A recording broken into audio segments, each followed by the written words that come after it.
আসসালামু আলাইকুম সবাইকে। আশা করি তোমরা সকলে অনেক ভালো আছো এবং সুস্থ আছো। চলে এসেছি লুপের একটা নতুন ভিডিও টিউটোরিয়াল নিয়ে তোমাদের সঙ্গে।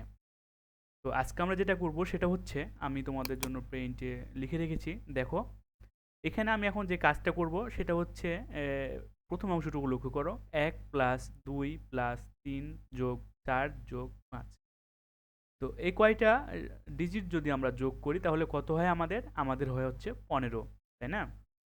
আমরা যদি ১ ২ ৩ ৪ ৫ তোমরা যোগ করে দেখো ১৫ হয়। এখানে আমি যোগটা তাই করে দেখিয়েছি। তা এখন আমরা ইউজারের কাছ থেকে ইনপুট নিব বা আমরা কোনো একটা সংখ্যা সেট করে দেব। বলে দেব যে আমরা ১ থেকে ১০০ পর্যন্ত সবগুলো ডিজিটের যোগ করব। কত যোগফল হচ্ছে সেইটা আমরা বের করব শুধুমাত্র ফর লুপের সাহায্যে। অনেক একটা মজাদার বিষয় না?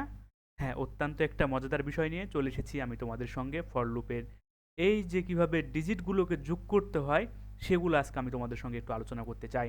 তাহলে ইনশাল্লাহ ফর লুপের বেসিকটা তোমরা ক্লিয়ার হয়ে যাবা।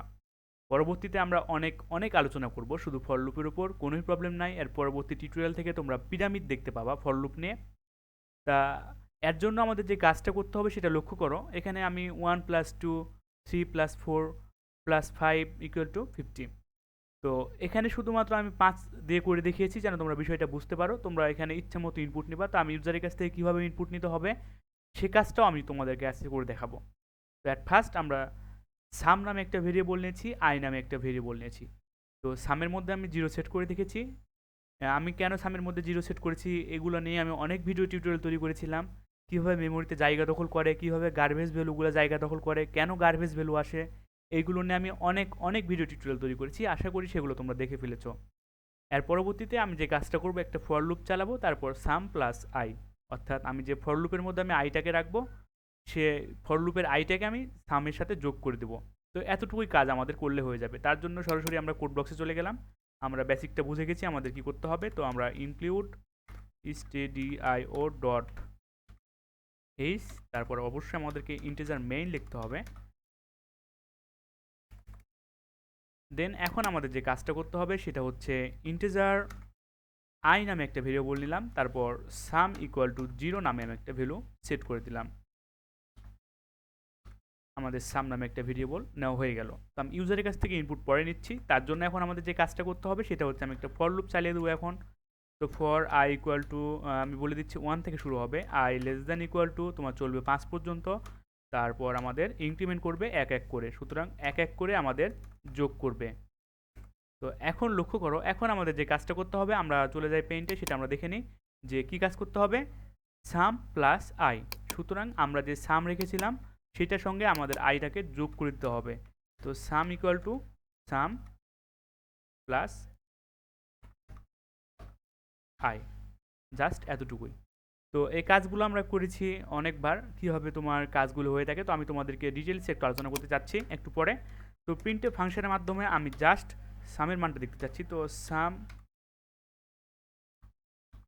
Digit sum equal to percentage D, তারপর আমি শুধুমাত্র এখানে যে এখানে স্টোর করা আছে সেটার মান দেখতে চাচ্ছি। আমাদের যোগফলটাই সামের মধ্যে স্টোর করা আছে, আমরা এটার মান দেখতে চাচ্ছি। চলো আমরা প্রোগ্রামটা রান করে দেখি আমাদের প্রোগ্রামটা ঠিক আছে কিনা। দেখো আমাদের ডিজিট সাম ইকুয়াল টু 15। তো আমরা শুধুমাত্র এখানে 5 না, আমরা এখানে তোমার আমরা এখানে তোমার 100 দিতে পারি, কোনোই প্রবলেম নাই। তো 100টা সংখ্যার যোগফল কত আসছে দেখো, 5050। তো আশা করি তোমরা সকলে বুঝে ফেলেছো এখানে কী কাজ করেছি। আমি তোমাদের জন্য একবার রিভিউ দিয়ে নিচ্ছি। তো আমি এখানে 5 দিয়ে রাখছি। লক্ষ্য করো আমাদের একটা লুপ চলতেছে। তো প্রথমত আমাদের কত লুপ চলবে, আই ইকুয়াল টু 1 এবং I less than equal to 5, condition আমাদের সত্য। আয়ের মান এখানে হয়ে যাচ্ছে 1। হ্যাঁ, একের থেকে 5 বড়, হ্যাঁ একের থেকে 5 একটা বড় সংখ্যা, কন্ডিশন আমাদের সত্য, চলে আসবে আমাদের সামের মধ্যে। এখানে কি কাজ করতেছে, আই প্লাস সাম, সুতরাং এখানে তোমার হয়ে যাচ্ছে 1 প্লাস, একবার তোমার কাজ হয়ে গেল। তো একবার যখন এক তোমার যোগ করলো, এর পরবর্তীতে আবার চলে যাচ্ছে তোমার হচ্ছে আবার চলে যাচ্ছে আমাদের ইনক্রিমেন্টে চলে যাওয়ার পর আমাদের এখানে হয়ে যাচ্ছে হচ্ছে 1 বাড়িয়ে দিল, এখানে হয়ে গেল 2। কন্ডিশন কি সত্য? হ্যাঁ, আমাদের কন্ডিশনটা সত্য। তাহলে কত হবে এবার বলো তো, আগে ছিল 1 এবার হয়ে গেল 2, কন্ডিশনটা সত্য। তাহলে কত হবে এবার বলো তো, তাহলে এবার হবে হচ্ছে আমাদের চলে আসবে আবার আমাদের নিচে, নিচে এসে তোমার কত চেক করবে, নিচে এসে তোমার এখানে অ্যাড করবে হচ্ছে আয়ের জায়গাতে 2। তো এবার হয়ে গেল 2। আমি তোমাদের এখানে কমেন্ট করে দিচ্ছি বোঝার সুবিধার্থে। তো পরবর্তীতে আবারও চলে যাবে তোমার হচ্ছে আই প্লাস প্লাসের মধ্যে, আমাদের ইনক্রিমেন্টের মধ্যে আগের ভ্যালু ছিল 2, এবার বেড়ে দাঁড়ালো হচ্ছে 3। তো কন্ডিশন কি সত্য? হ্যাঁ, কন্ডিশন আমাদের সত্য। তাহলে এইবার এখানে চলে আসবে হচ্ছে প্লাস, আবারও তোমার চলে আসবে হচ্ছে 3। তো এইভাবে কাজগুলো করতেছে। এর পরবর্তীতে আমরা আবারও প্লাসের কাজ করবে। তার পরবর্তীতে লক্ষ্য করো আমাদের এখানে ইনক্রিমেন্টে চলে গেল, ইনক্রিমেন্টে চলে যাওয়ার পর ভ্যালু হয়ে গেল 4। কতবার চলবে এভাবে? 5-এর ছোট কিংবা 5 যতক্ষণ না হয় ততক্ষণ পর্যন্ত চলতে থাকবে। এবং এখানে হয়ে গেল 4, এই আই যোগ করে নিল 4। এর পরবর্তীতে আবার ইনক্রিমেন্টে চলে গেল, ইনক্রিমেন্টে চলে যাওয়ার পর তোমার এইখানে চলে আসলো 5। এবং কন্ডিশন কি সত্য? হ্যাঁ, আমাদের কন্ডিশন সত্য এবং এইখানে হয়ে গেল 5। তো আমরা যদি ইকুয়াল দিই এখন, এর পরবর্তীতে আবার এখানে চলে যাবে, এইখানে চলে যাওয়ার পর চেক করবে, আবার এখানে একটা মান বাড়িয়ে দিবে, দেখবো হচ্ছে কন্ডিশন এবার মিথ্যা। 6 থেকে 5 একটা ছোট সংখ্যা, কন্ডিশন মিথ্যা, বড় সংখ্যা নয়, সুতরাং আমাদের 5 পর্যন্তই যাবে। তো যোগ করে দেখো কত আসে, 1 আর 2 3, 3 আর 3 6, 6 আর 4 10, 10 আর 5 15। তো এইভাবে আমাদের কাজগুলো করতেছে। তো আশা করি তোমরা সকলে বুঝে ফেলেছো এখানে কি কাজ করেছি। আমরা এখানে শুধুমাত্র 5 না, আমরা এখানে যত দেবো ততবার সেমভাবে কাজ করতেছে। তো সেই ভ্যালুগুলো তোমার হচ্ছে আয়ের মধ্যে চলে আসতেছে, আয়ের মধ্যে থাকার পর আমরা সেটা সামের মধ্যে স্টোর করে রাখতেছি। সামের একটা ভ্যালু অ্যাট ফার্স্ট আমরা সেট করে দিয়েছিলাম 0, এবং সামের মধ্যে সেটাকে আমরা স্টোর করে রাখতেছি, সেটা পার্সেন্টেজ ডি এর মাধ্যমে প্রিন্ট করে দেখাচ্ছে। জাস্ট এতটুকুই কাজ আমাদের হচ্ছে। তো এবার আমরা বলতে পারি যে ইউজার তার ইচ্ছা মতো একটা সংখ্যা দেবে। তো ইউজার তার ইচ্ছা মতো সংখ্যা দেওয়ার জন্য আমি ইউজারের কাছ থেকে এন নামে একটা ভেরিয়েবল ডিক্লেয়ার করে নিলাম, এবং স্ক্যানের ফাংশনের মাধ্যমে সেটা আমি ইনপুট নিয়ে নিচ্ছি। অবশ্যই পার্সেন্টেজ ডি, তারপর আমাদেরকে এন পার্সেন্ট দিতে হবে, এন লিখতে হবে। তো ইউজার বোঝার সুবিধার্থে আমি প্রিন্টএফ ফাংশনের মাধ্যমে একটা মেসেজ শো করছি যে ইন্টার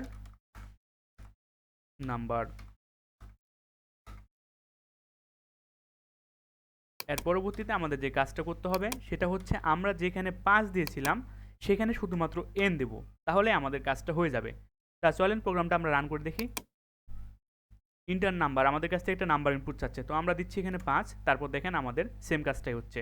তো এইখানে কি কাজ করতেছে আমি প্রথমত আপনাদেরকে বলে নিই। আমি এখানে অ্যাট ফার্স্ট একটা ভেরিয়েবল ডিক্লেয়ার করেছি, তারপর একটা মেসেজ শো করেছি আপনাদের বোঝার সুবিধার্থে যে ইন্টার নাম্বার। তো আমি একটা মেসেজ শো করলাম, তো ইউজারের কাছ থেকে ইনপুট নিয়ে নিলাম কত আমি নাম্বার চাচ্ছি। ইতিপূর্বে কিন্তু আমরা এখানে ডিক্লেয়ার করে দিয়েছিলাম 10টা নাকি 5টা, আমরা সেটা বারবার চেঞ্জ করতে হচ্ছিল। তো এখন আমরা কী করলাম, ইউজারের কাছ থেকে যেটা এন ইনপুট নিলাম সেই এনটাকে এখানে আমরা রেখে দিলাম।